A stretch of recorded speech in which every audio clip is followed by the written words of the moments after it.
Okay.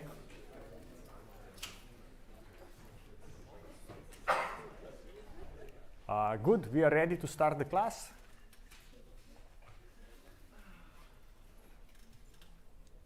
Okay, wow, the best. Great, that's just like my face. Okay, good, so welcome to the class. What we will do today is we will talk about community structure in networks and detection of communities in networks. So here is how this relates to what we have talked on Tuesday.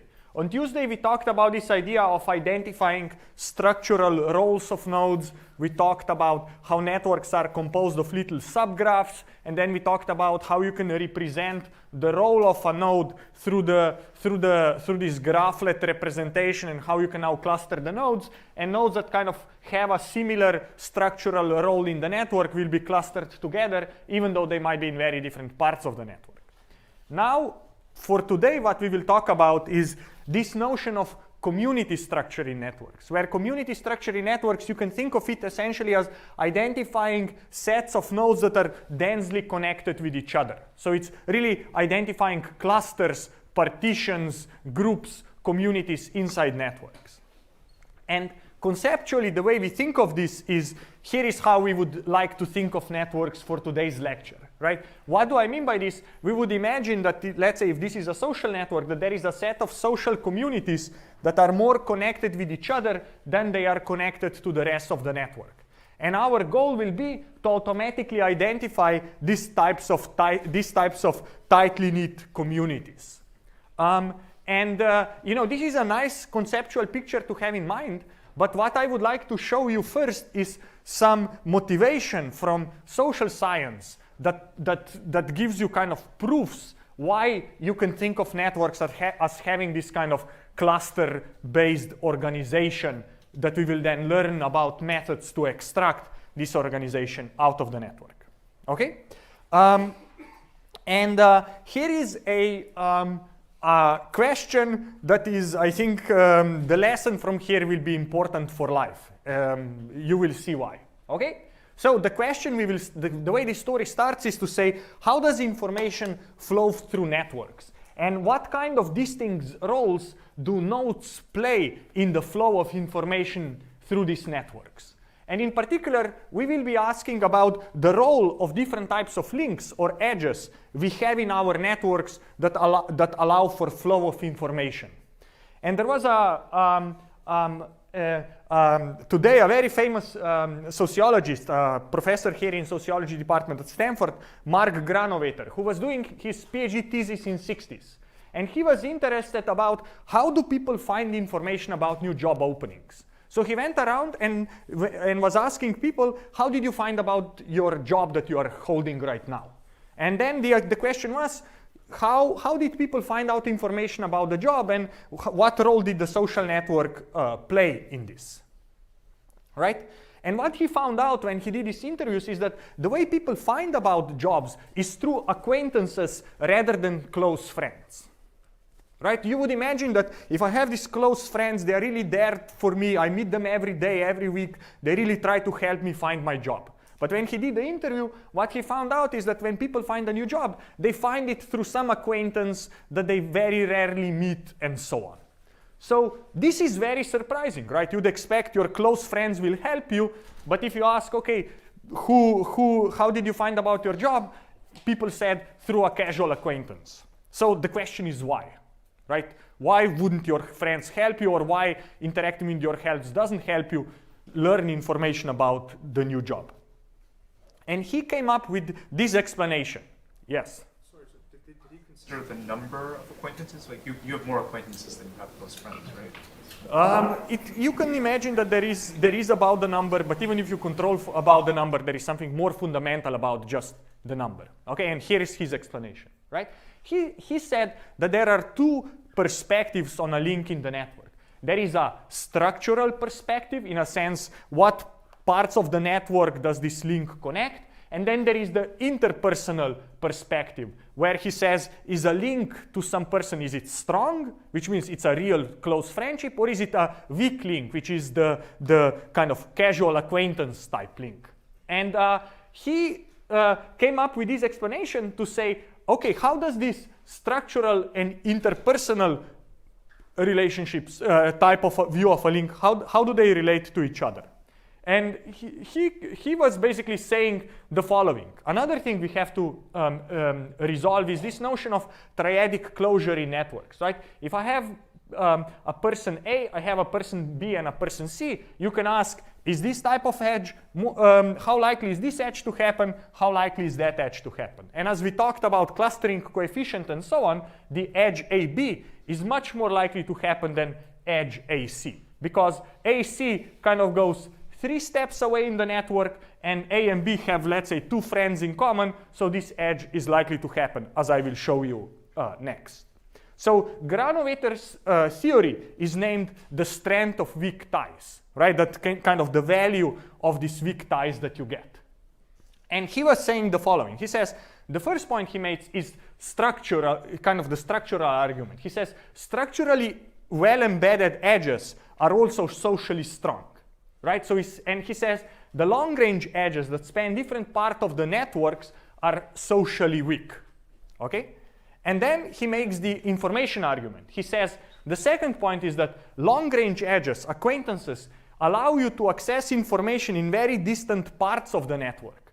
And structurally well-embedded edges are, in some sense, heavily redundant, in a sense that in terms of the access to information. And if I go to this little picture here, if you think about node A, and the argument is the following. These edges are very redundant, right? Because anything I hear from this person, I can also learn from that person. But these are the edges that are socially strong. And then these types of edges that allow you to access to some other distant part of the network, they are socially weak, but they allow you long-range kind of connection, right? And he was making this argument that, yes, why you don't hear about new jobs from your close friends? Because in close friends, you kind of knit in these cliques, and these edges are very redundant, right? And really, edges that are rich with the information they bring to you are these long-range edges. But if this is the case, then you see now that we have this kind of clustering structure. We have a clique of strong interpersonal relationships and a few long-range edges to another, let's say, clique of strong interpersonal relationships. And that's kind of the explanation he came up with. So the point is that this triadic closure in networks, which basically means that people who have a friend in common are more likely to create connections, is very pronounced in social networks. For example, if you say, if A and C have a friend in common A, why should they create a connection, right? First is A and C are more likely to meet because they have a friend in common.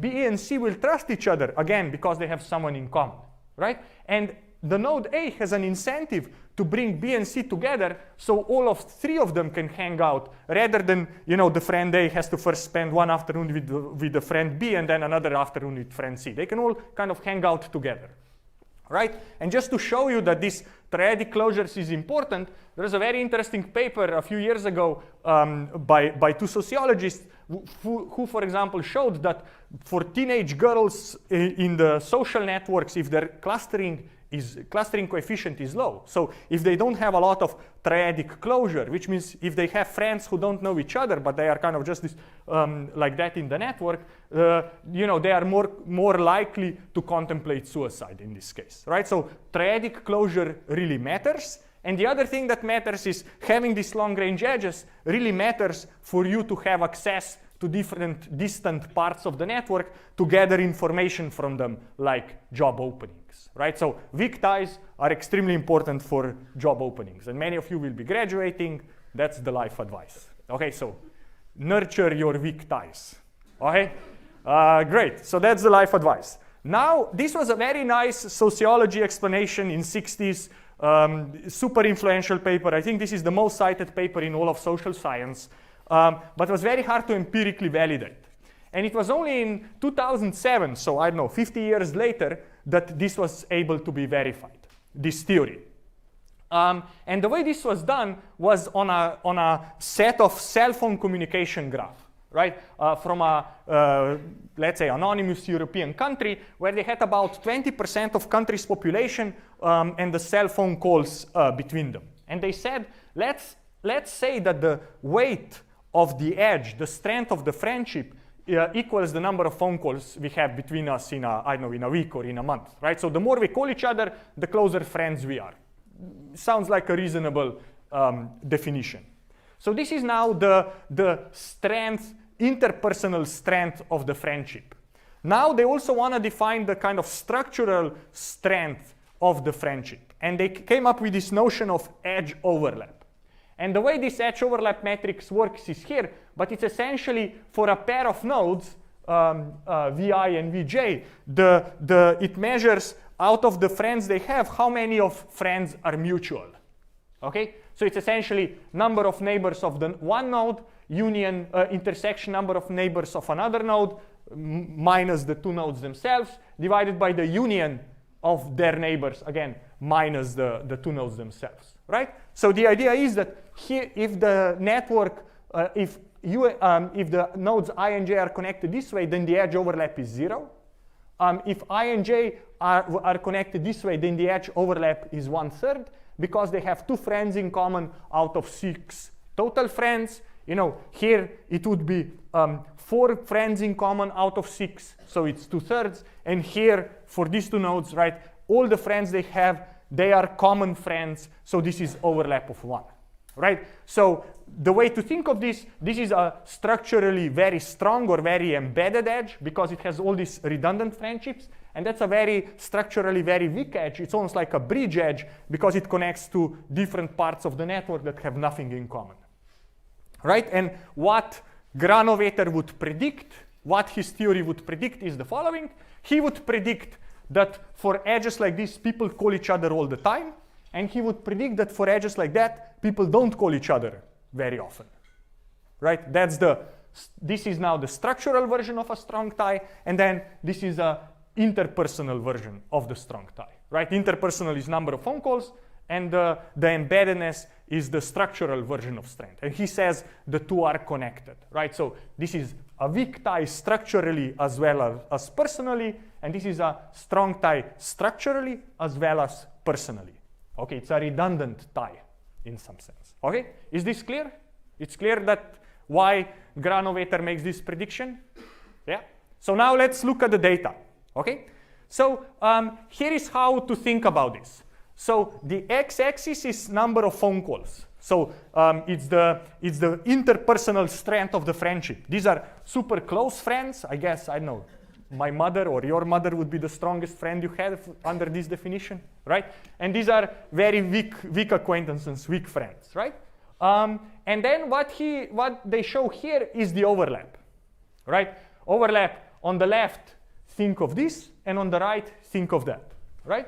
And he showed, like what you see here is this correlation, dependence, which means that the stronger, the more phone calls you make, the higher the friendship overlap there is, right? And what is the red line is under the null model, where the network structure is the same, but the edge weights, the number of phone calls is kind of randomly assigned.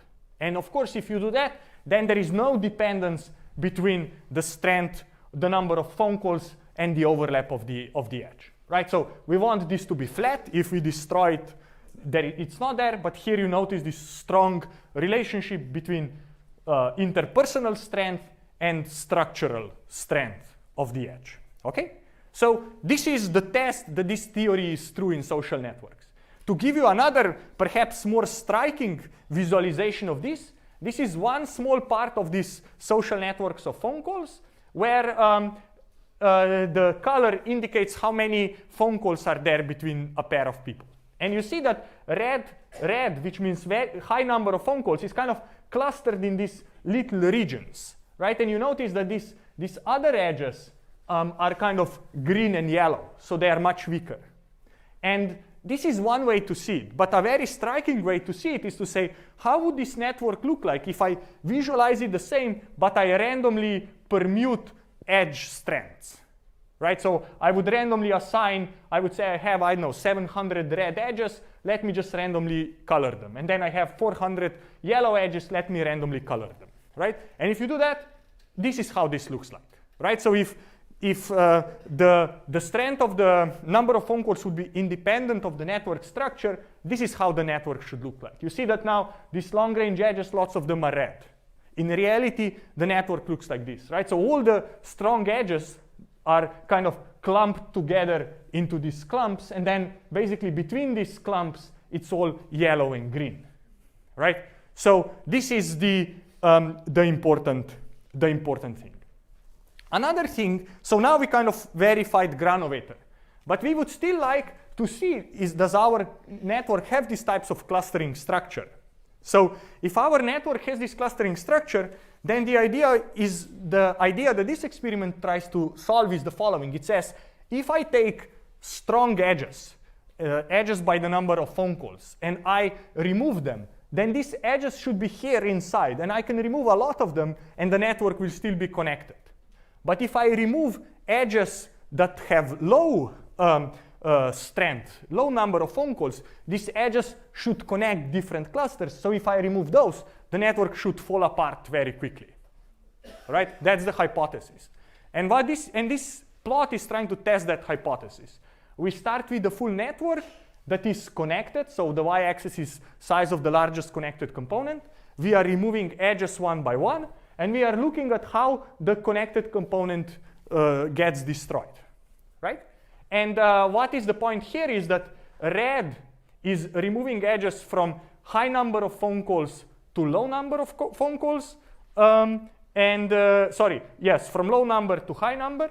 And the black one is from high number to low number. And what do you see from here is that if I first remove the low number of phone call edges, the size of the connected component decreases faster than if I first remove the strong edges. So it means that if I first remove these guys, the network will fall apart faster than if I first remove those edges, right? And this is just based on the strength, number of phone calls, right?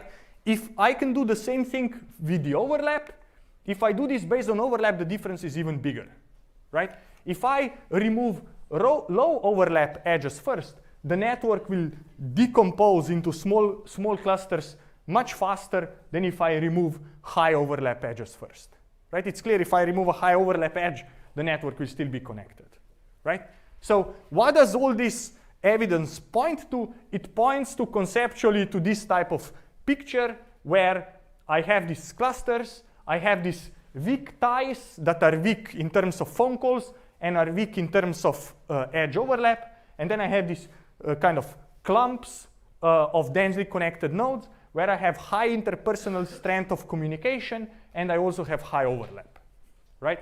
So this is what I wanted to tell you from kind of motivation for why do we believe networks have clusters, and some empirical studies that have validated this on the social networks. But the same happens also in other types of networks, like in biological networks, where you can think of this as like if you think of biological networks as some kind of machine, then these are almost like functional modules or subparts of the machine that are in charge of a given task. And you see similar types of structures. So this was the introduction to today's lecture in 20 minutes. So now let's actually talk about what we'll really talk about today. So we'll talk about community structures and how do we discover them, right? So what this theory that I showed you so far, or this evidence from social science, tells us that a good conceptual picture of networks is like that. And then what we'd like to do is we'd like to be given a network and we'd like to identify these communities, right? And when I say communities, you can think of them as clusters, groups, modules. I'll be using these terms interchangeably. And for all of them, essentially, our main intuition will be that I want to identify a set of nodes that has a lot of internal connectivity, a lot of edges inside the set, and a few edges pointing outside the set, right? And this is what we'll try to formulate now mathematically. The question now is, how do I automatically detect communities or these clusters? What I try to show with this visualization, that you can have quite interesting structures, right? If you look at this, is essentially 3 groups where each group internally is decomposed of a couple of different groups, right? So you can have this kind of hierarchical structures and so on. And the first place, one of the famous examples where this community structure came out to be is this Zachary Karate Club network that has very rich structure. And again, this is social sciences. I think this was maybe even sooner, maybe in 1950s. And this is a network of 34 nodes. And the story behind this network is the following. So Zachary was, again, a PhD student. He was doing his PhD, and he was studying friendships in this karate club at some university. And what happened during the course of his study, there was a big quarrel or a fight between the members of this karate club. And what happened is that, that the karate club split in two. There were 2 newly formed karate clubs. One was formed by a very influential person, and another one was formed by the instructor. And it turns out in this visualization that I think 34 is the instructor, and number 1 is the guy who decided to split. And circles and squares tell us who decided to join which club. Okay? And what should be striking here? If you look at this graph, you see that it actually predicts, its structure predicts who will go where, right? If you look at it, are there groups? You kind of see from the social network there is quite a lot of connections between the nodes on this side, and there's quite a lot of connections on with the nodes on the left side, and there is relatively few connections across. And if you say, what is a way for me to cut this network in half and cut the fewest number of connections? This is the cut that almost perfectly predicts who will join what karate club and who will join what other karate club, right? And this is kind of one of the first evidences that the social network structure has predictive power of saying who will join one club versus another club, right? Essentially says what are the decisions people make, where to train karate or whatever else, right? I wanted to show you this because you'll see this Zachary's Karate Club network everywhere. There's even an award. There is a conference where whoever first mentions this keyword, this network, gets this kind of, I guess, shameful medal for being the person who did that. But there are many others more interesting networks. Another place where these kinds of communities arise is, for example, if you look into sponsored search or web advertising. The way web advertising works is that you have advertisers who bid on keywords or queries, right? Whenever a particular keyword is entered, this particular set of advertisers want their ad to be shown. And you can think of this as a bipartite graph, and you can think of identifying tightly connected clusters in this graph, which would mean find me groups of advertisers that are interested to bid on the same queries, right? And if you do that, you start identifying essentially groups of advertisers that are interested in the same area. This, I think, was work coming from either out of Google or coming out of Yahoo, okay? So that's another way how you can think. Another thing we learn from this is if I plot these types of adjacency matrix, then a cluster that I had here represents to a kind of a clump of densely connected nodes, right? It's kind of a set of dots that have this kind of block diagonal structure, and that's what we are trying to identify. And then the last thing I'll show you, this is a very striking example. So this is a network where every team is an NCAA team. So NCAA, the way I understand, is this league of American university football teams who are playing against each other. So every dot here is a football team, and an edge means that the 2 teams come and play each other. And I can ask you through this visualization, do you see any clustering structure, right? And it's debatable whether it is there. But if you go and apply the methods we'll talk about, you identify the clusters. Here they are, and what is interesting is that these clusters exactly corresponds to the divisions or conferences inside this NCAA competition. And what's maybe even more interesting is that you have these blue dots that don't seem to belong to anything, and then you say who they are, and there is, you know, a conference called independents, right? So these are essentially teams that are not part of any conference and they are not part of any cluster. But you see that we basically perfectly identify the clusters. The only mistake, right, is here and then this one, right? So we basically make a few mistakes, but the rest is perfect.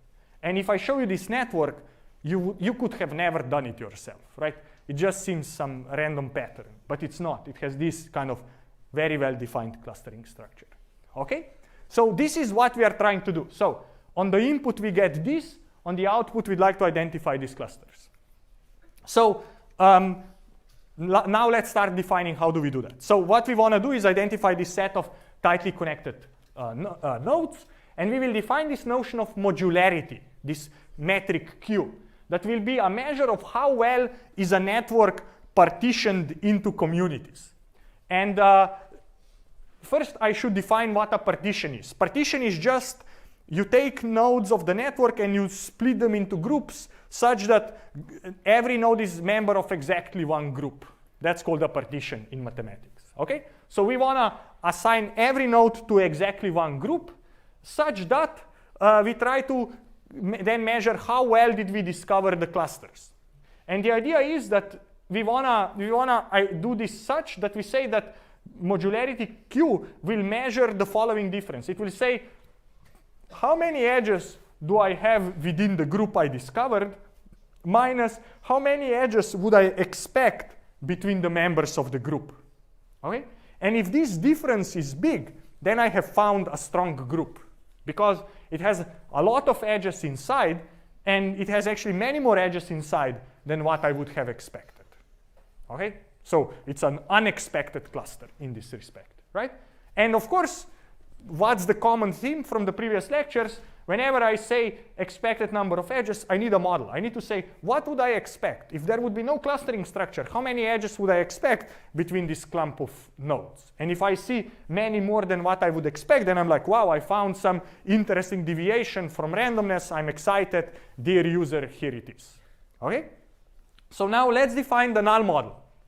And this null model we'll define today is it's a version of the configuration model that I talked about last time when we talked about motifs.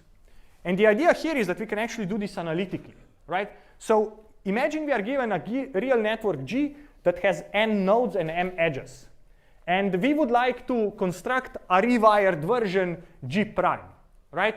That has the same degree distribution, but connections are there uniformly at random. And you should remember, on Tuesday I was showing you this thing where I said, every node has a number of spokes, that is its degree, and I want to randomly connect these spokes. That was my answer on Tuesday. Today we will extend this answer and say, let's consider this random graph with a fixed degree distribution. Let's consider it as a multigraph. If you remember the first lecture, multigraph is a graph where I allow multiple edges between a pair of nodes. So then the question is, under this model, under the multigraph, how many edges do I expect to see between a pair of nodes, right? And it turns out that the expected number of edges between nodes I and j, where I has degree k sub I and j has degree k sub j, is k sub I times k sub j divided by 2m. And the way, right, and if I put this together, it's basically the product of the degrees divided by 2m. So let me first explain how do you derive this equation, right? The way you can say is the following. This guy has k sub I spokes pointing out. What is the total number of spokes available for me to connect to? It's 2 times number of edges, right? The important thing is the sum of the node degrees is twice the number of edges. Because if I sum up the degrees, then every edge gets counted twice, right? There's kind of the one endpoint and there is the other endpoint. So the sum of node degrees is twice the number of edges, right? So that's why I have this thing here. So out of all the available endpoints, my target node has k sub j of them. And I get, node I get k sub I attempts to hit any of these things. So in expectation, I will hit k sub I times k sub j divided by 2m, right? That's the expected number of edges if edges go randomly between a pair of nodes with this type of these types of degrees. Another side calculation you can do is that if this is correct, then if I sum over all the node pairs, then the expectation of this thing should be exactly the number of edges I see in my graph. And this is what I try to do here, right? I say, let's go over all pairs of nodes I and j, and for every pair, you know, I has some degree, j has some degree, divided by 2m. That's the formula there, and I have 1/2 because again, this will be every node will be counted twice. So this together should be the total number of edges in the network. And if I work out the sum, what can I do? I take this 2m out. I can take the sum over j and take the sum over I on this side. So this is what I did here. I took 2m out and I kind of pushed the summation over j inside. So this is now a summation of node degrees of all the nodes. And then I multiplied that with the degree of the node I, and I sum over all the nodes I. Now I know what this is. Here it is, right? So this is 2m. So I'm here. So this part is 2m. And then if it's a constant, I can take it out. And then this part is also 2m. So what I get is 2m times 2m divided by 4m. 4m comes that I have a 2m here and another 1/2. So I have 4m divided by 4m squared. Sorry, I have 4m squared divided by 4m. I can cross things out, and what survives is m. So this shows that this kind of further verifies that this formula is correct. Okay, good. So now I told you how to compute the expected number of edges. So now let's go back to the modularity formula, right? We need to say how many edges are within the group S, how many edges do we expect to be between the nodes of the group S. So here is the formula, right? The modularity of the graph G and some community partitioning S is the following. This is the normalizing factor. Then I sum over all the groups, all the communities. For every community, I ask how many, these are the pairs of nodes that belong to the same community. This will count how many edges are there between those nodes, and this is the expected number of edges, right? And this is now called modularity, right? So this is the normalizing constant, so that modularity will have a range between -1 and 1. Aij is 1 if I points to j, and it's 0 otherwise. And this is the expected number of edges, right? So what I did right now, rather than first computing the number of edges minus computing the number of edges, for every edge I'm saying is an edge there and how many edges I would expect. And then I sum this up, and that is my modularity. Yes, great, yes, I was waiting. Modularity considers also self-loops? Modularity would consider self-loops as well. It's in this multi-graph regime where you can, yes, link to yourself as well if you like. That's the null model for this thing. Of course, you could try to come up with more advanced null models, and what would change is this term would change. Good point, yes? For all of these, are we doing approximations because the graphs are big? Because it just seems like every time we make a connection, we don't take out that connection from our formula, like on the previous slide. So the previous slide was kind of the calculation was in expectation. And that's the only thing to do these things analytically. You could do them simulation-wise, but it's not clear how you would do that and why would you want to do that, right? So you can come up with some way to say how many edges or how likely is an edge to be there. And the idea is that modularity defines number of edges you see minus number of edges you would expect under some model. Now, if your model is simple enough, you can derive it. But if your model is not simple enough, you could simulate it. Nobody does that, but you could.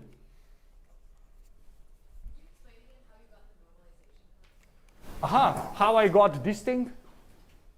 Yeah. How to think of this? As you go sum up here, this will sum up to 2 times m, right? The total number of edges, right? So if and then this will be whatever it will be. But in the worst case, this summation will go up to 2m, right? So this means that if I divide by 2n here, I'll be between +1 and -1. All right, good question. Yes, go ahead. So how do you think about values of Q? Is it that if it's more negative, it's a good partition, or? Oh, great question. Yeah. Super question. Yes, we didn't answer that. So this is between 0 and 1, right? So how do you think of that? Right, here is how to think of it, right? Modularity will take values between -1 and 1. If the number is positive, then it means I see many more edges between the members of the group than what I would expect under this null model. And what people usually say is if your modularity is between 0.3 and 0.7, then you have significant community structure. Of course, if it's 0.95, it's even better. But in practice, these are kind of the ranges of the value that people have seen. Now, of course, what your question also is what happens on the negative side? What if it's negative? What if it's negative? It basically means you identified anti-communities, right? You identified sets of people that don't link with each other even though they should.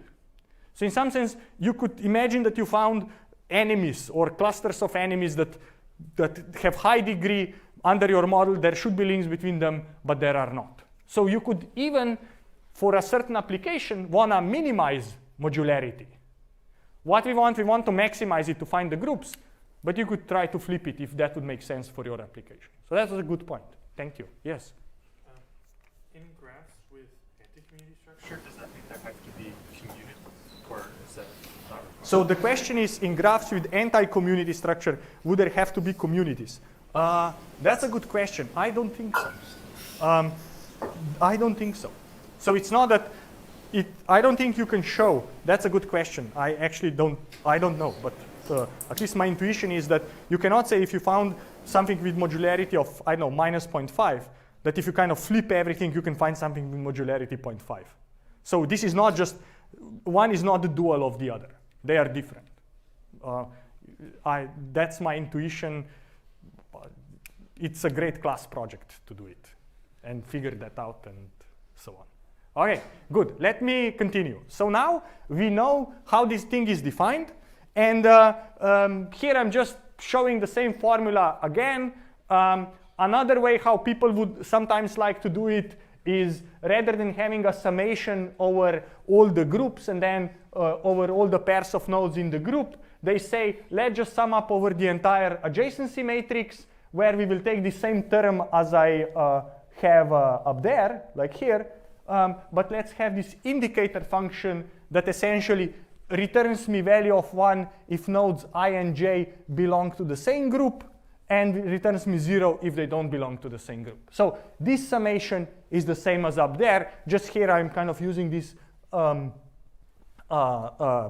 indicator function that tells me is a pair of nodes in the same group or not. Okay, and these C's are basically some variables that keep track of who's part of which community. Okay, so now what do we know so far is if somebody comes to me and says, hey, I have these great communities to sell you, you can say, haha, I won't buy them yet. I will compute modularity, and then I will know are you a crook or not, right? So nobody can now, sell you bad communities. You know how to evaluate that, right? But what you don't know yet, you don't know how to find them, right? So now what we want to do is figure out how to find them, okay? So how will we find them? We will try to find partitioning that maximizes this modularity. And here is a heuristic algorithm that works really well in practice, and it's very fast. And its runtime is of the order n log n, where n is the number of nodes in the network. So it's very fast. It's like quicksort. Quicksort has the same complexity, right? And the idea here is that this will support weighted graphs, and it will provide us with hierarchical decomposition of the graph into communities. So what do I mean by hierarchical? Here is what I mean. If you think of this network that I show you here and you want to identify communities, you could say, there are, these 4, but then at the one level up, there are these 2, and then, there is the entire network. And the way you represent hierarchy is using a dendrogram. Dendrogram is this type of tree hierarchy where at the bottom there are all the nodes, right? So these 3 nodes represent this community, these 3 represent that one, this tree this one, this tree that one, and they all represent one community. Then at the next level, you have 1, 2, and this lonely guy, so 1, 2, and this guy that represent another one, and the same here, right? So you can represent this community hierarchy using a dendrogram. That's the point here. So now let's see how are we going to discover this kind of nested hierarchical community structure using this Louvain method. The Louvain method, the idea is, the overview is the following, is that this will be a greedy maximization of the modularity score, and we will have each pass of the algorithm will have 2 phases. In the first phase, we will optimize modularity by doing local changes to node community memberships. So essentially what this means is we look at the node and say, if I move this node from this community to any other community, will the modularity increase? And if the answer is yes, I will do that. And I will keep doing that until no good move exists. And after I have kind of finished that part, I will then go and say, aha, I found good communities, and I will apply the coarsening stage, where basically I will take every community and kind of combine all the nodes into a single supernode. And I will create the new network that is coarsened. And then we will go and apply phase 1 on this coarsened network. So here is a visualization. I start with a network, and I apply phase 1 to identify some groups. Okay? And the way I do this is as I will explain, I start with every node belonging to their own community, and then I try to move nodes across communities to increase modularity, and I keep doing that until I get stuck. After I have identified the communities, I do the community aggregation, which is the phase 2, which means that every set of nodes of the same color, of the same community, gets kind of merged into a supernode, and then I create a graph on the supernodes. And now I can run the same phase 1 on this graph of supernodes, and that will further kind of identify groups, right? So the idea is that for this input network, I have 4 communities at level 1, and then I have 2 communities at level 2, right? That's the idea. This is how we'll do this hierarchically. So now I want to tell you about the first phase, which we will call partitioning, and then the second phase, which we will call aggregation. Yes? It seems like the order in which you are doing phase 1 would affect the outcome. Is there a heuristic for which order you should proceed through the nodes? Great. I have a note here. Note that the output of the algorithm depends on the order in which the points, right? Great question. So I was anticipating it. I will explain when I come to here, okay? Great. Just to clarify, so in this case, you can still use whatever expected model you want at all times, right? Correct. You can define it however. You can define it however you want, right? Like the configuration model I defined is good for undirected graphs, and it allows you also to work with weighted undirected graphs, right? Because it just worries about these weighted degrees and says, under the multigraph model, how many edges would I expect? And this is by far the most common null model people use.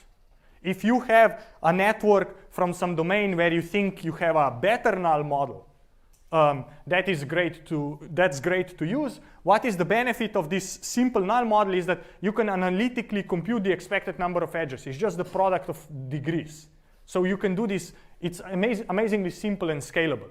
And anything else that is more involved would be much harder, because this is kind of the most inner loop of computing modularity. So that operation, how many edges do you expect within a pair of nodes, get executed essentially for every pair of nodes. All right? Good question. Yes? How do you define that one null model is better than another null model? You cannot define that one null model is better than the other null model. A null model, it always depends on what are you asking or what data you are looking at, right? Because with a null model, your goal is not to fit the network as best as possible, but your goal is to find a reference point, right? And a reference point is different based on the question you are asking, right? A null model could be like, you say, how do I compute population average if you are a social scientist? If you are interested in a certain question, you will select a certain type of population. If you are interested in another question, you will select a certain type of subpopulation. And now it's not saying that one type of subpopulation is better than the other type of subpopulation. It all depends on the question you are asking. Okay? Good question. That was important. Okay, good. So back to our algorithm, phase one, partitioning. What happens? So here we start that every node belongs to a distinct community. So every node will say, I'm my own group, I'm my own community. And then and now we will loop over the nodes, and for every node I, we will perform two calculations. We will say, what is the modularity delta if I take the node out and put it into the community of some neighbor j? Right? For every neighbor, I will ask, what is your community? How much would the modularity increase if I take I and put it into j? Okay?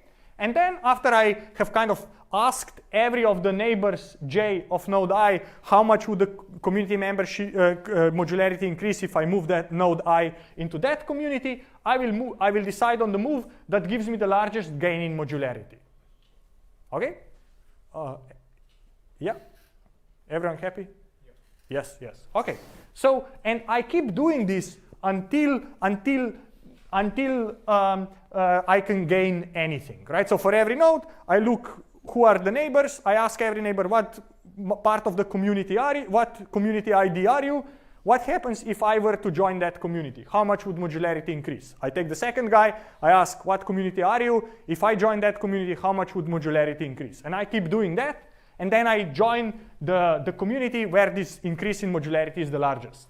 And few things to note. First is that this phase will stop when local maxima in modularity is attained.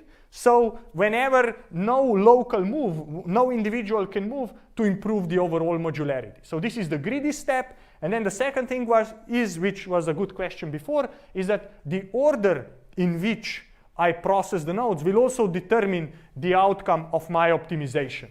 And what generally research papers have shown that the ordering of the nodes when networks are large does not matter that much, and you can take them, let's say, in random ordering. So people don't pay too much attention to this, at least historically. Yes? Do you actually try to hit a local maxima, or do you just get like some small q, or some small delta q? Because it's possible that like the small changes might never actually converge.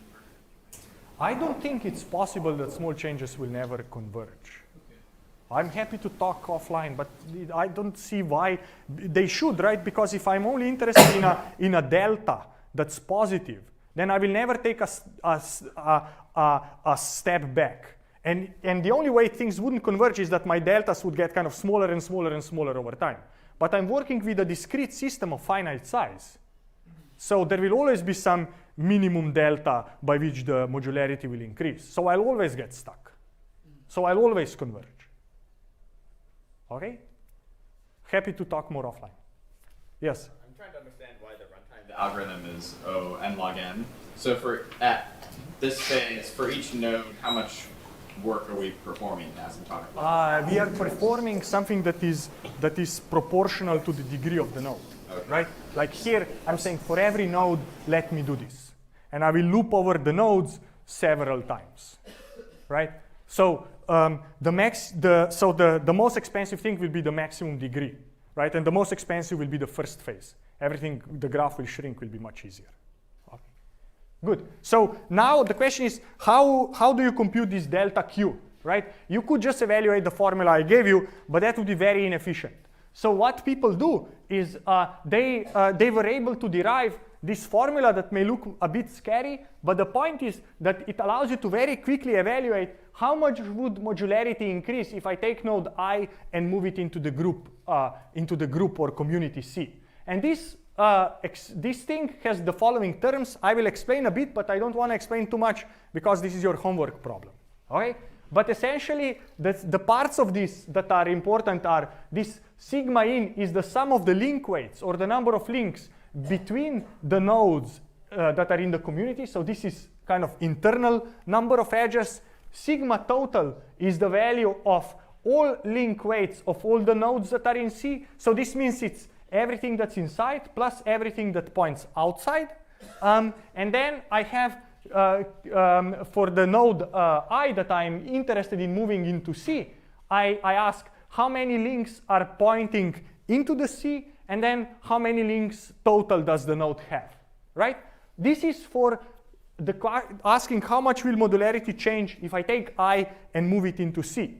What I also need to derive is the other side, which is how much will modularity change if I take node I and move it out of the current community, right? Because right now node I is member of D, I take I out of D and put it into C. So I need to account for this change twice, right? Taking it out and then putting it in. And this is only 1/2, this is only putting it in part, right? And then the delta Q is the sum of how much does modularity change when I take node I, take it out of D, and I put it into C. Okay? That's the idea. Now, a bit more inside, how do you derive this? Is the following, is that this equation has two parts. It has the modularity contribution before it's kind of the modularity before I put node I into the community C versus modularity after I have put it into C. And the way you can derive this is that you can think the following. You can say there are only three things you need to reason about. You need to reason about the node, you need to reason about the community, and you need to reason about the rest of the graph. And you can essentially think that your graph has three nodes. It has the community node, has the rest of the graph node, and has the node of interest I node, right? And now the weights of these nodes are, this is the number of edges from I to the community, this is k in, and then you can work out how many edges I has here, and you need to figure out how many edges are here and how many are here. And based on that, right, to the rest, from the community to the rest of the graph. And then based on that, you derive this expression. You will kind of follow this to do this in your homework. Okay? So this is phase one. And the point is, if I go back, this is very easy to compute, right? All I need is these two summations that I can cache in the outer for loop, and then for every node, this is what I need to know. And then there is, like, even though there are summations in here, there is no summation. It's just, you know, it's a couple of additions and a couple of multiplications, and I'm done. So it's extremely fast to evaluate. Okay? So now this was the first phase. Now in the second phase, we do this restructuring, aggregation, coarsening, where the communities that we obtained in phase one are now contracted into supernodes. Each community becomes its own supernode, and nodes are connected if there is at least one node in one community that links to the other node in the other community. This will connect the corresponding supernodes. And the weight of that connection will be the total number of edges, or the total edge weight between the two communities that you merged into supernodes. And this will coarsen the graph. And then after you have coarsened the graph and created the weighted graph, now you apply phase one again. Okay? To even be more precise, I have the pseudocode for the algorithm, where this is phase one and that is phase two. But essentially in phase one, all I do is to say for every node, I go and ask what is the best way to take node U to move it into some community C, and I ask what is the best community to move it to when I go across the neighbors, and then if that's the case, I update these summations so that my modularity computation can be done very fast. So essentially this is just bookkeeping of this summation total and summation inside. So again, it is just the total degree of node U and the total degree of node U linking to a given community. So this is super fast to update, but this is just bookkeeping counts. And here I update the memberships of nodes to communities, right? I take this node and put it into community C hat, and I take it out of community C. If C hat is the community that increases the modularity the most for node I, and if no vertex makes a move, which means that the benefit is not greater than 0, I'm done, I stop, and this is the phase one. And essentially, again, all that is there is bookkeeping plus moving the node. And then in the phase 2, I'm rebuilding the graph, where again, I'm contracting every community into a supernode, and then I'm updating these counts in terms of creating weighted edges between the supernodes based on the number of edges between the communities. This is when the phase 2 would halt, and then phase 1 would continue. And you would do this until everything is merged into a single node. Yes? Is it common practice at all, like you know like a certain number of communities, or you're seeking like a certain minimum number of communities to stop this process prematurely? So the question is, how do you decide what is the number of communities to take? The best way would be to ask, I will take the number of communities, so I'll cut my dendrogram whenever my modularity is maximized. That would be one way to decide, right? But it's a clustering problem, so it's hard to know how many clusters you want to select.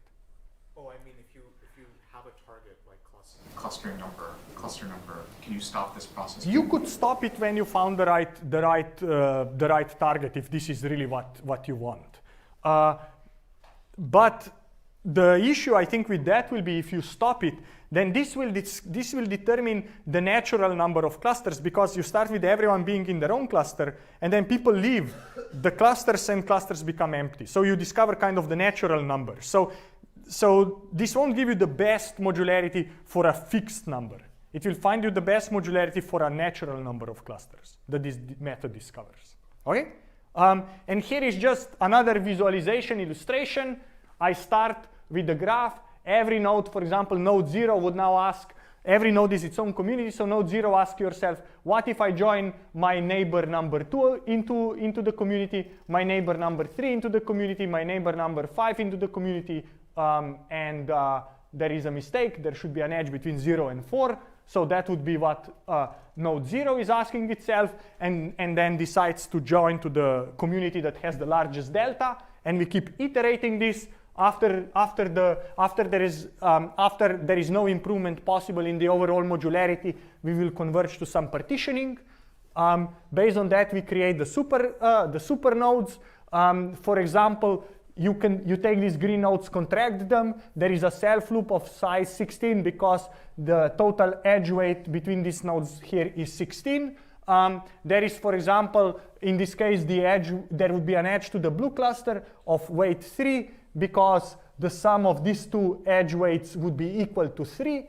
The green supernode also links to the violet one because of that edge. But for example, green does not link to orange because there is no edge between the green nodes to the orange nodes. Right? This is now my super graph. And then again, I would start the second pass analogously to here. Every node is its own community. Again, I would run this local improvement.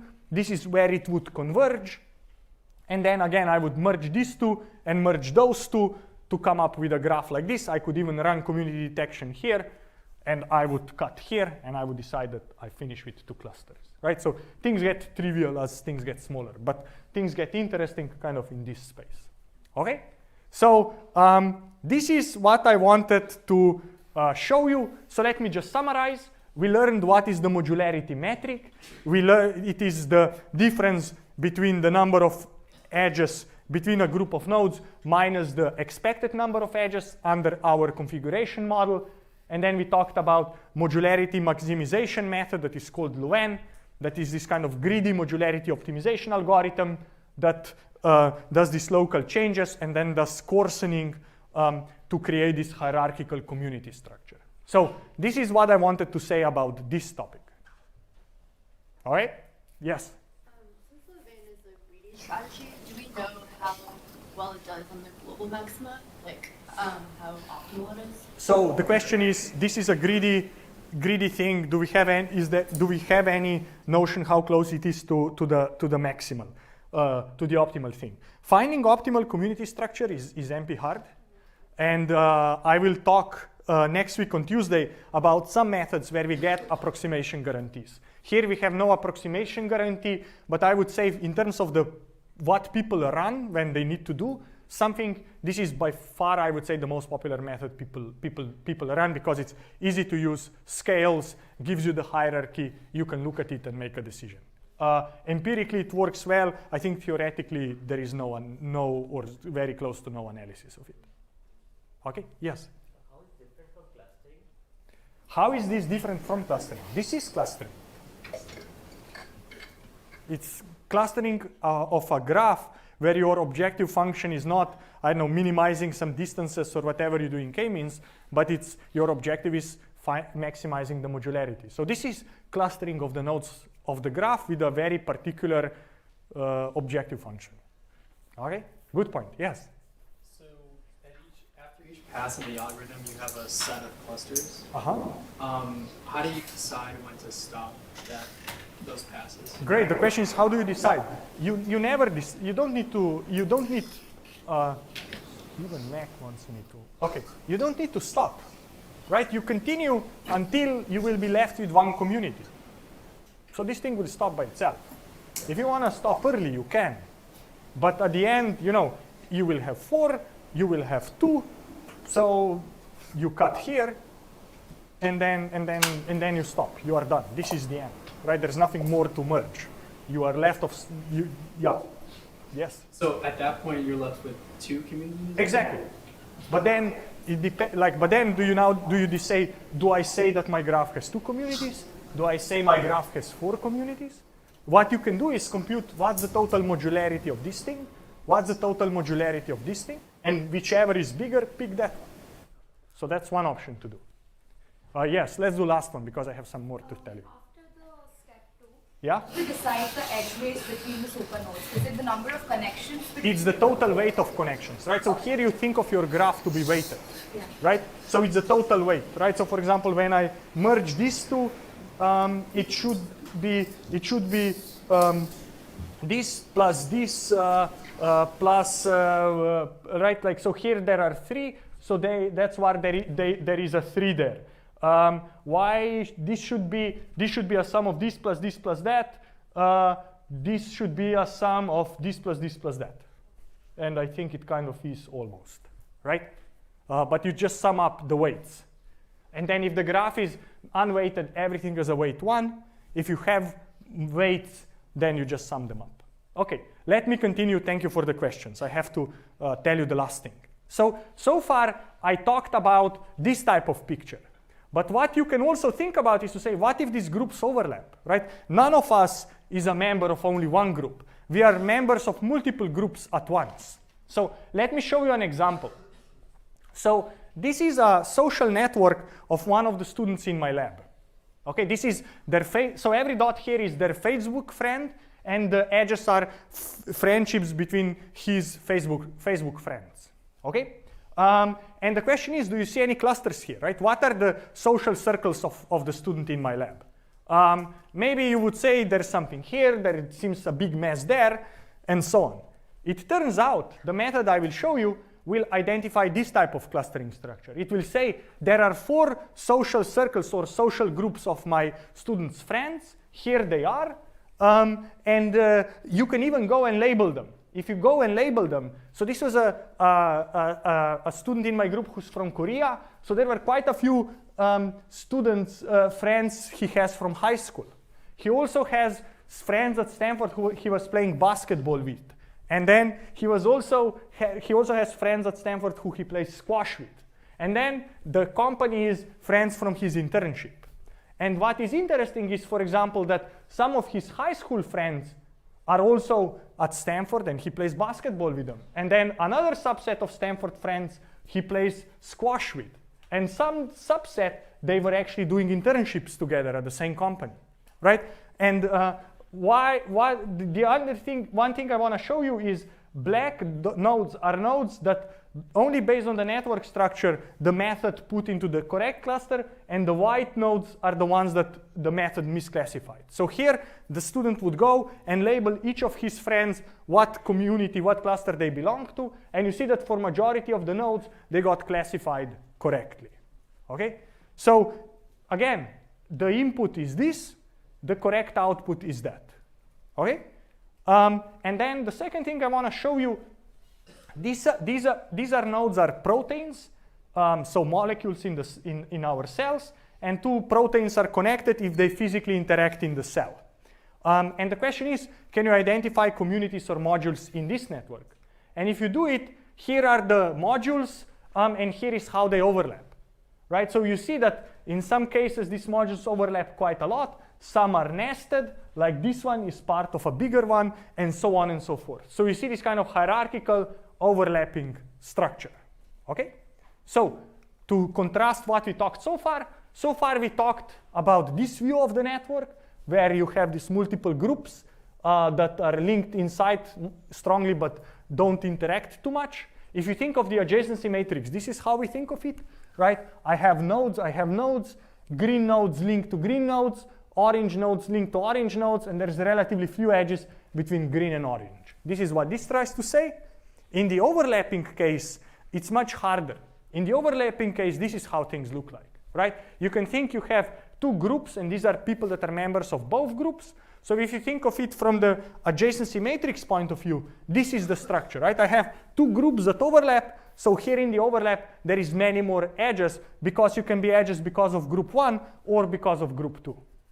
Okay? And you can now think of this as, in some sense, tiles overlapping, and the amount of edges stuff here is higher because it's the overlap of two tiles. Okay? So now with that, let's decide how are we going to do, how are we going to proceed. So what I will tell you is we'll do this in 2 steps. First, we will define what we will call a generative model for graphs. And we will call this model AGM, for community affiliation graph model, right? So I will give you yet another model to generate random graphs, okay? But this model will be different. So after we will define this model, we will do what is called maximum likelihood estimation. What this means is that we will say, let's take a real graph, and let's assume that my graph was generated by my model. So now I can say, what is the best version of my model? What are best model parameters that could have generated my graph? And by fitting the model, we will discover communities. The reason why we'll discover communities because the way this model will generate the nodes of the edges of the graph is based on the membership of nodes to communities. So essentially, we are making this assumption. We design a generative model. We assume that our data comes from the model, and then we say, what are the model parameters that could have generated the data?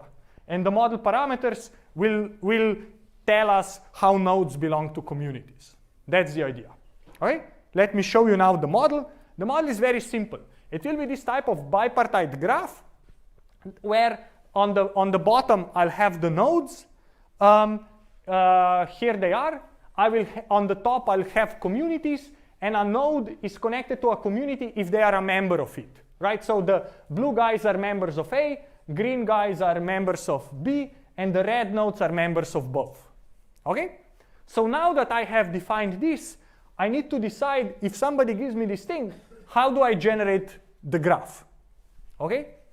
So if somebody gives me this bipartite network that tells me how nodes belong to communities, every circle here becomes a node, a circle in my network, and now I need to decide how to design the edges. And we will have one more set of parameters, which means that every square node, every community will have one parameter, let's call it P sub C, and this will tell us how likely are nodes of that community to link to each other. Okay, so now I have the model fully defined with a bipartite graph, and every square has a value between 0 and 1, a probability. Now I need to generate a network. First, I know how to put the nodes. Here are the nodes at the bottom, so I just throw them in. Now I need to create the edges. And the way I will create the edges is the following. I will say that nodes in a given community C connect to each other by independently with probability P sub C. So this is essentially an Erdos-Renyi random graph model between all the nodes who are in the same community. Okay? But then you can ask, what happens to the nodes that are in multiple communities, right? And nodes that belong to multiple communities, they get multiple coin flips, because for every community they have in common, they get a different coin to flip, right? So you can say, what is now the total probability that nodes I and J connect to each other? Here it is. Probability that nodes U and V connect to each other is, I will read it and then I'll explain. It's 1 minus a product over all the shared communities nodes have in common. It's 1 minus the probability of connecting under that community. And what this is really saying is the following. This is the probability that at least one of these biased coins comes up and says yes, right? This is the total probability of all of them saying no, not generating an edge, and 1 minus that is the probability that at least one of them says, yes, let's connect these two guys, right? So the more communities you'll have in common, the smaller this product will be, because these are numbers less than 1. So it will be 1 minus a small number, so the total probability will be greater. So the more groups you have in common, the more likely you are to be connected. Does this make sense? No? Yes? Okay, great. Thank you. Good. Everyone still happy? Yeah? Okay. So now with this, I can show you what this model can do.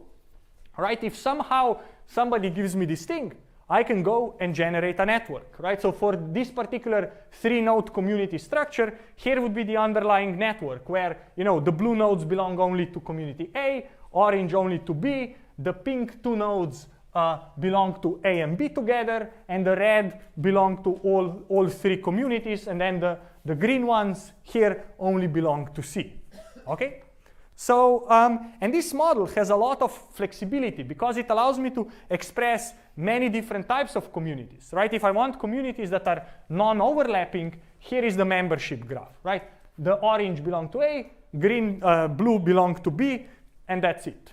If I want overlap, then, I have nodes that belong to both, and they are here. And if I want things to be hierarchically nested, then I can do the following. This is the mother community that everyone belongs to, and then some subset belongs to A, and some subset also belongs to C. And this would be kind of the graph we could generate. Yes? Just to be clear, you need to, in this case, know how many communities you want. In this case, you would need to know how many communities you want. Exactly. Okay? So now I taught you how to get from the model to the graph, right? We don't care about this. We care about kind of going the other way, right? We want to say, given the graph, find the model, right? And if we are able to find a model that generates our graph as closely as possible, we have just discovered who belongs to which community. Yes? All right, super exciting. So let's figure out how to do this, right? When I say find the model, what do we need to find? Is this graph. We need to find the number of communities, and then we need to find this community parameters P sub C. So let me tell you how are we going to do this. And if you haven't yet seen this, this is an example of what is called maximum likelihood estimation. So let me tell you how this works, right? So the question is, how do I estimate model parameters of my model F, right? So in my case, model parameters are these things, are essentially specification of this graph, right? How do I discover them? And the way I will do this is to apply this, what is called maximum likelihood principle, where I will be saying, I'm given a real graph, and my goal is to find model parameters, here they are, such that what? Such that if I take my model, use it to generate a graph, then my graph that I have generated is as similar as possible to the real graph. Okay, so I need to define some kind of similarity here. And this similarity that we will define is called likelihood. So the way we will write it is to say, how likely is my graph given my model parameters? Okay, and if I can measure the probability of my graph given my model parameters, then I can then say, okay, great, let me go over all possible model parameters and find the ones that is the most likely to have generated my real graph. Okay? So what do I need in order to do that? I need to how to compute this probability. That's the first thing. And after I have computed it, now I need to know how to search over this guy and find the best one. Okay, these are two important tasks. So let me tell you, how do you define the likelihood of a graph? How do we define that probability of a graph given the model? This is now very generic, independent of the model. The way you can think of it is to say, here is my graph and here is the adjacency matrix of the graph. Conceptually, what you can think is that given my model parameters, model gives me some kind of randomized stochastic model. So every edge has a probability under this graph. Under this model, right? So now, how do I define my probability of graph given model? It is simply saying, I have these coin flips, here are the biases of the coin flips, and I can ask, what's the total probability if I take these coins and flip each one with the bias that's in the cell, and I get exactly this sequence of values. And the more likely am I to get this sequence of values, the more likely my model was to generate this graph. Yes? So here, F is not a joint distribution. It's just a sequence of Bernoulli. Correct. So now the question is, how do I do this? And the way we do this is we do it as a sequence of Bernoulli coin flips, or we assume edges are independent of each other. So I say the probability of a graph given my model is the product over all the edges of my graph, probability that my model generated that edge. And then I go over all the non-edges of the graph, and this is the probability that my model did not generate that edge. Right? So what is this doing? This is essentially going over all the cells here that have value 1 and multiplying those probabilities together. And then this part goes over all the cells here that have value 0 and multiplying 1 minus that probability. And all this is a total probability that my model has generated this graph under this assumption that each edge is generated independently. And this is a very kind of general way, but whenever you work with probabilistic graph models, this is how graph likelihood is defined. It's defined as the likelihood of all the edges that happened, what is the total probability of those, times the total probability of all the edges that must not happen, which is 1 minus the probability that they happen. Okay? That sounds good? Okay? So good. So this is now the principle. Now back to our model and to tell you how you actually go now do this on this concrete model. So the first thing we will do is we have this bipartite graph, but that's a very kind of hard combinatorial structure and it's very cumbersome to work with. So what we will do is rather than think of this as a graph, we will think of it as some kind of weighted complete graph. So this means that we will assume that every node has a row vector associated with it, where every component of the vector will be the strength of the membership of that node to that community. So if I have k communities, for every node I will have k values, where every value at position, I know, L, will hold the strength of the membership of that node to that community L. Right? So here the entry, if I have a vector f for node u, then an entry at position A will say how strongly is this guy connected to A. And an entry at position B will say how strongly is this guy connected to community B.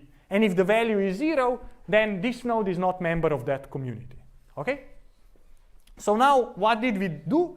We transformed our problem into finding a vector f for every node, where the component of the vector measures the strength of the membership of that node to that community. Now with this, I need to go and define the probability of an edge to happen between a pair of nodes. So let me explain that. So the way we will define a probability of an edge is defined up here, and let me explain. So it will be 1 minus the exponent of the dot product between the membership vector of f of u and the membership vector of v. Okay? Why are we doing it this way? Because what is a dot product, right? If you have two vectors, you multiply their coordinates and sum them together. So if one of the coordinates, one of the entries is 0, then the product will be 0. So this product here will be non-zero only over at the communities where I and j both belong to them. Right? And then, so the total strength of the link will be proportional to the product of their memberships, and then we are summing this over all the joint memberships. So the more they have in common, the higher the number will be. If I take the negative and exponentiate it, I will get something very small, so it will be 1 minus something very small. So essentially, the more groups you have in common and the more strongly you belong to them, the higher the probability of connection. And And then what is now the likelihood of my network that I observe? This is written here.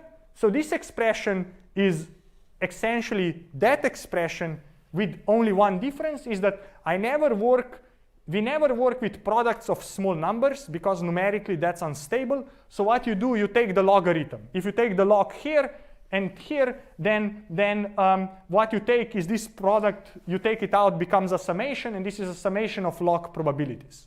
And this is called log likelihood. So here I'm showing you the log likelihood, right? So now I have a summation rather than the product over all the edges of my graph.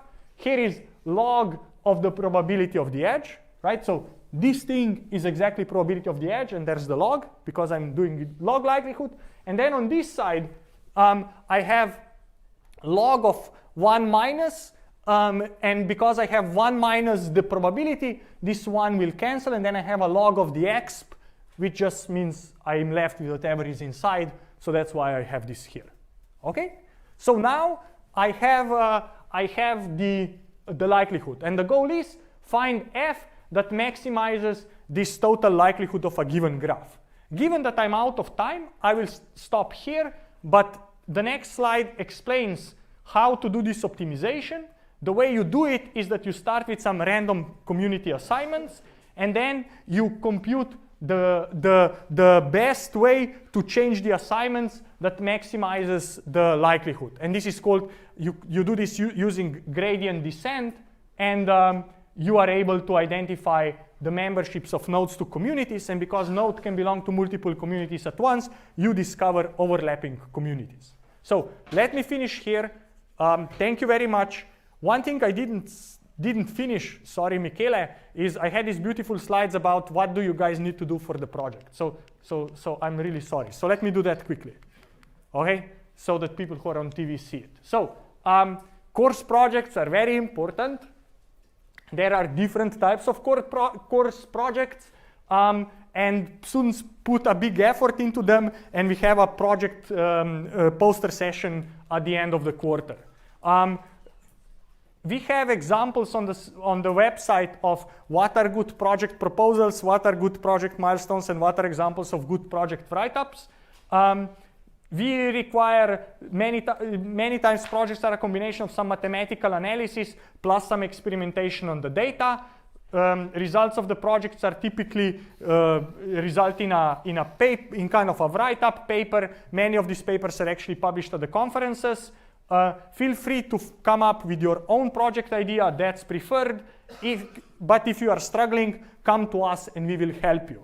What we require you to do is write a project proposal that's 3 to 4 pages long, and team up into teams up to 3 students. You can also work in a single or a 2-student team. Best is in a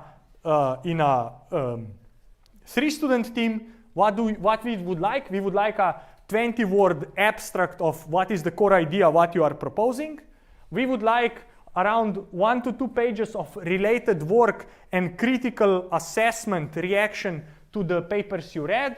These are essentially about 3 papers that are related to your project idea. You read them, you summarize them, and then you critique them. There should be about half summary, half critique.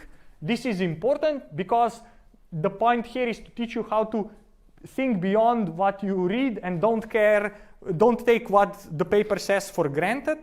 And this will allow you to differentiate your work from what has already been done. And then in the second part, you then define the problem, talk about how does it relate to what you have read up here, what data you will use. Make sure that you already have the data. Please don't say, I will collect the data or I will crawl the data. It always takes longer than you think, and then you run out of time. So this is for your own good. We are very happy for you to use your own data. What algorithms, models will you use? Be as specific as you can. And then what is important is tell us how are you going to measure success? How are you going to evaluate, test your method? How are you going to determine that your method is great or that your method is not so great? See the course websites for examples of proposals. You can see all the projects from previous years to give you some inspiration. So thank you. With this, I will finish. Logistics are register your group, submit by October 17th, midnight Pacific time. Please come talk to us if you need help. We are here to help you. Thank you very much. Sorry again.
and see whether it's like already like a very established problem, and maybe already